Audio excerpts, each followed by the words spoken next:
So now at every single expo and every single Reality Check booth in every city, we're talking to, as I mentioned, to folks that are making the industry happen. And today I'm going to be joined by Sarah King. You are the, again, principal policy at, okay, I'm going to group this up now. Advanced Energy United. So what you've been working on, again, people hear policy sometimes, I go, uh-oh. But you, as you mentioned just before we started, there's a lot of different hats you wear sometimes, EV being a focus. But really, what does your day-to-day look like for the things that you're working on?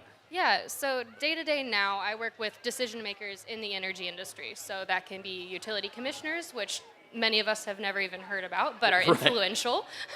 And that can also be governors, their offices, state energy offices as well. So those people who really make all the hardcore decisions like your tax credits and can really help influence how easy it is to access this energy industry and EV charging or in EVs generally. So I work with them to help them understand the nuances of those policies and those technologies. Well, that's I mean, it's fundamental, too, because sometimes, again, elected leaders, whether they're elected or appointed, they're not exactly experts in a lot of things such as energy and transportation. Yeah. So they need to be guided in a way that they're not making decisions that are going to influence not only people's lives today, but potentially for years. Yeah, and so that's a big part of what you're having to basically set the stage for is, okay, don't goof this up, right? Yeah, I mean, we all will say this even as we're like industry gurus. Our world is changing constantly in the energy industry. You can pick up your phone one day and read something totally different the next. So you can't really expect elected officials or anyone in the energy industry to fully know everything that's going on 24/7.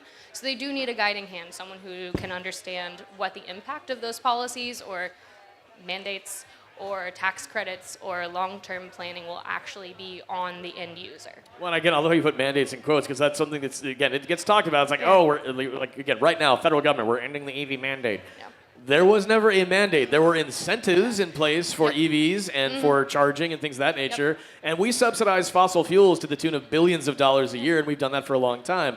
How do we help translate that comparative conversation in a way that becomes more honest? Yeah, it's so interesting how much the United States in particular has politicized and made these kinds of programs into terms like mandates. You're right, there was never anyone saying you will have to buy an EV, you cannot buy anything else. It was mostly creating greater market choice. So I think a lot of the education around that has to be a greater definition around terms and helping everyone understand what that choice actually means and boiling that down from everything up to the elected official down to the end user.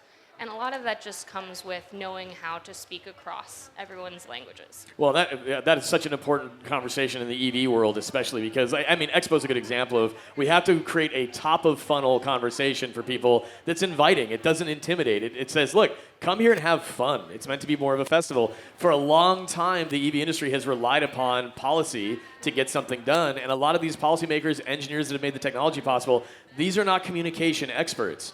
And the people that are, again, at PUCs, as you mentioned, these are not communication experts. They have a very important job to do, but that translation is not exactly happening all the time. So how is it we can do, again, in your thoughts and what you're working on, where are things that are the low-hanging fruit opportunities for how we can change the conversation? Yeah, I mean, it's always meeting people where they're at. So everyone has something that they're passionate about. When I'm talking to utility commissioners or governors, they all have their campaign speech, the thing they've said they find most important for their constituents. A lot of the time, that's affordability and reliability. Those are two words we hear continuously. So, okay, let's talk about how EVs and EV charging can contribute to affordability and reliability. Other times, it's just, plain old, they don't understand the technology. And it just takes a little bit of an explanation or a demo, which is a great idea also. Well, again, maybe that's a part of it, too. In the work that you're doing, is it something that you think, you've got a lot of contacts, they maybe not driving an EV, they don't have experience being hands-on with it. I mean, events like this, is this something where you can even just coordinate to say, look, get hands-on. Come in, let's walk the event.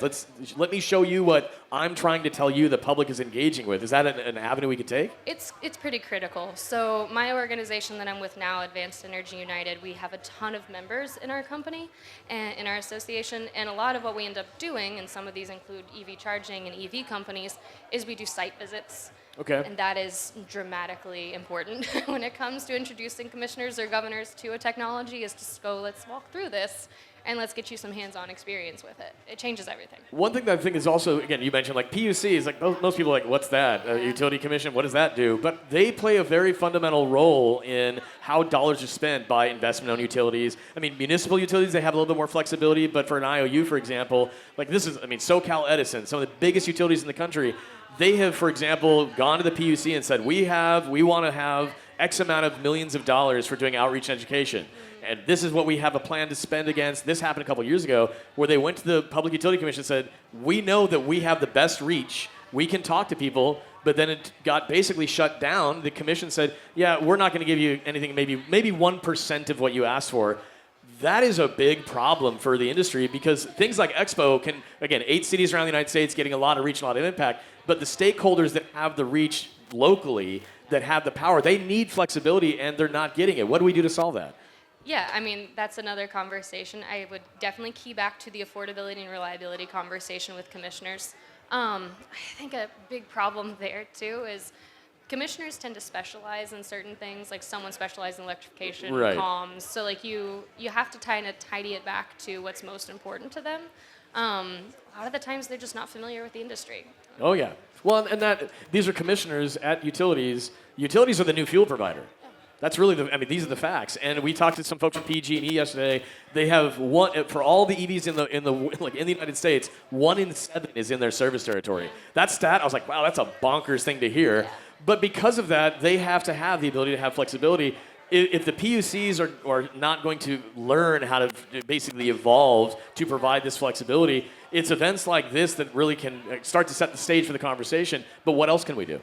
Yeah, I mean, so a lot of the conversation for them is concerns around like load growth, I think is a big term we keep hearing right now. And so they're worried, like, what is the impact of EVs going to be on the grid? So if they can come to places like this and get more of the functional understanding, that will help them in turn when it comes to those rate cases that you're referencing to understand what those programs are actually going to translate to. Right. Because they see big dollar signs for EV charging programs and they're going to go, that's going to increase load. No, yeah. Thank you.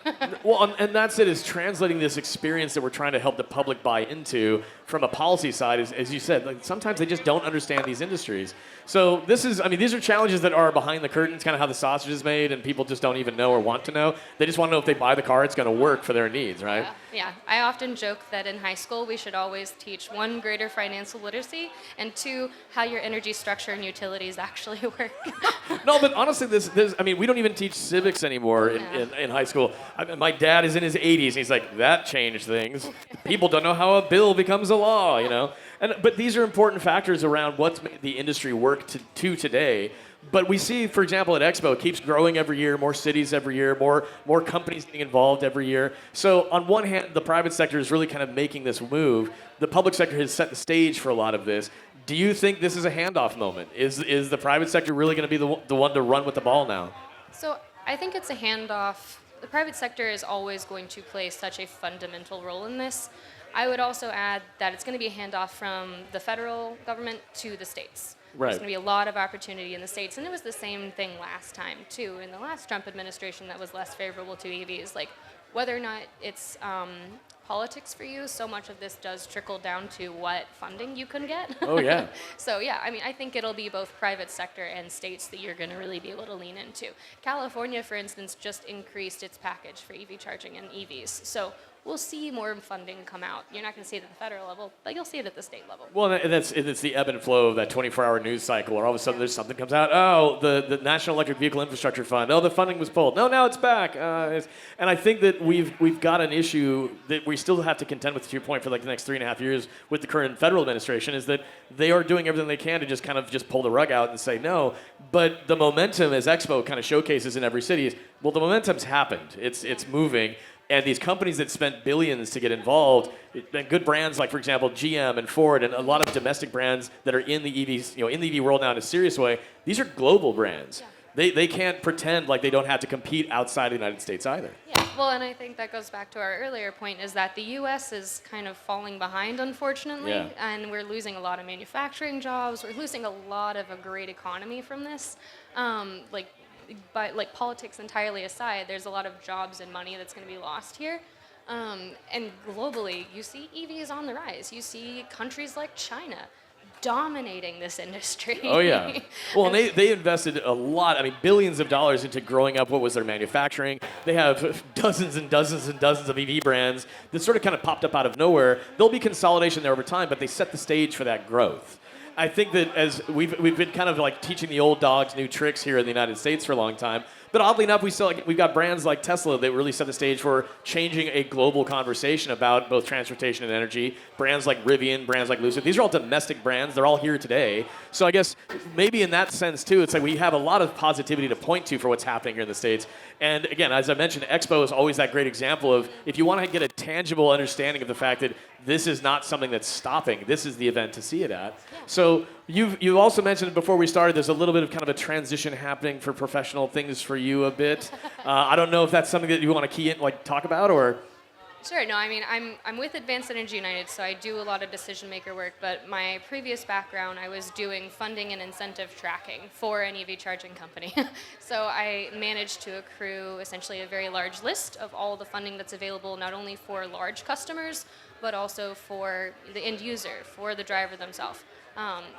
I think we're at a critical point, like we were just talking about, where funding is not easy to find. I love this industry a lot, so the thing I want the most is for everyone to be able to find it and find what works for them, and then help filter through all of the crazy criteria that's out there. I mean, I've seen experts dive into things like this, and it takes us hours. So my goal is just make it easy, make funding finding easy, so you can get that EV or you can get that charger. Well, that's, again, the incentive aspect of it. Again, the federal credit gets all the attention, but there's so many incentives that exist depending on if it's local from a utility, a state level. There's so many different ways that people can unpack finding what works for them.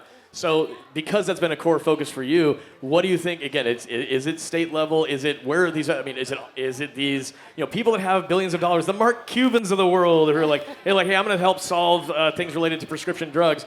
Is it going to be something? We do have a lot of people with resources and influence here in the United States that can impact things like we're talking about. So is it going to be that collective effort moving forward? And frankly, is that where we need to rely on it because of the ebb and flow of the federal level, how it can just kind of ping pong? Should we stop relying on that as much? Yeah, I mean, I think we're still at that transitory period where we're trying to move into a different adoption curve. So we've hit that first wave, we're really moving into the second, and I think that's still going to require some incentives, especially for low-income customers. Yeah. So for that reason, there's a lot of utility level incentives. So it kind of depends on where you live and how your utility is attacking these things, but there's utility programs out there for customers, be it the driver or someone trying to put a charger in. So you can definitely look to that. When it comes to big private funding, I mean, yes, shout out to Mark Cuban. Please hop in if you can. Mark, if you're listening, write a check. We're cool. Go to car. Yeah. So I don't see that as much. I think there's a point where we're going to. There's a lot of money to be made here. If I'm sitting on billions of dollars, I would definitely be putting some money in this, just because I know it's going to continue to be a thing. This isn't a phase. Will not name names, but someone in the large EV company or large car maker company did call it a phase 4 years ago, and we're still here. Oh wow! Well, that aged poorly. Yes, terribly. No, but that points to the fact that we've got this, some of the mindsets, some of the companies we're relying on for evolving. There are people that are there that aren't fully bought in. And again, it's like this isn't a toe in the water moment. This is truly transitional for transportation, for industry, for energy, and all those ways. I guess that's an interesting thing to bring up, though. Is so that particular brand, since that 4-year time period, have they improved upon their offering from what you've seen for vehicles? They have a lot of EVs in their product line, and they're continuing to pump billions of dollars into it. Well, I guess that was an oopsie. Yeah, big time. But I mean, that just is also another added layer of the discussion here, where internally in these car manufacturing companies, you will have people who are very big advocates for EVs and wanting to branch into this. I mean, if you're looking at it from a business case, there's a lot of money to be had here. Yeah. But then you have folks who are a bit more skeptical, and you've got to bring them really along for the ride, maybe. Well, in some cases, again, for years, I think it almost felt like we were dragging industry with us. But I think what we're seeing now is that because of the offerings that are available from different brands, different models, the evidence is now in that they did buy in. They did spend the billions to develop these products. They've got to be flexible on how do they improve the product experience for some of the things that are coming to market.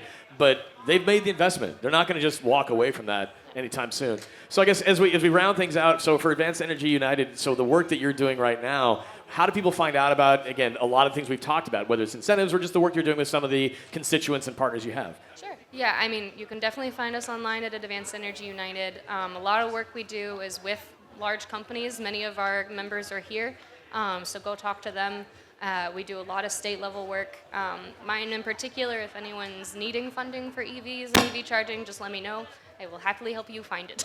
Now, again, if someone wants to find you, LinkedIn, maybe the easiest way to find you? Yeah, LinkedIn. Yeah. Okay, cool. So Sarah King, thank you so much for joining us today. This is the Reality Check booth. It is powered by GreenCars.com. And all the conversations we're having at this space in every single city is related to, again, the behind-the-scenes work being done by professionals in this space that are aligning constituents, aligning stakeholders, holding them accountable, making sure that they are actually living up to some of the promises they've made. And so this is a big part of why Expo, is that it's that entry-level experience for people. But again, if you have questions, we've got answers because we've got professionals joining us today like Sarah King. So thank you so much. Thanks so much for having me.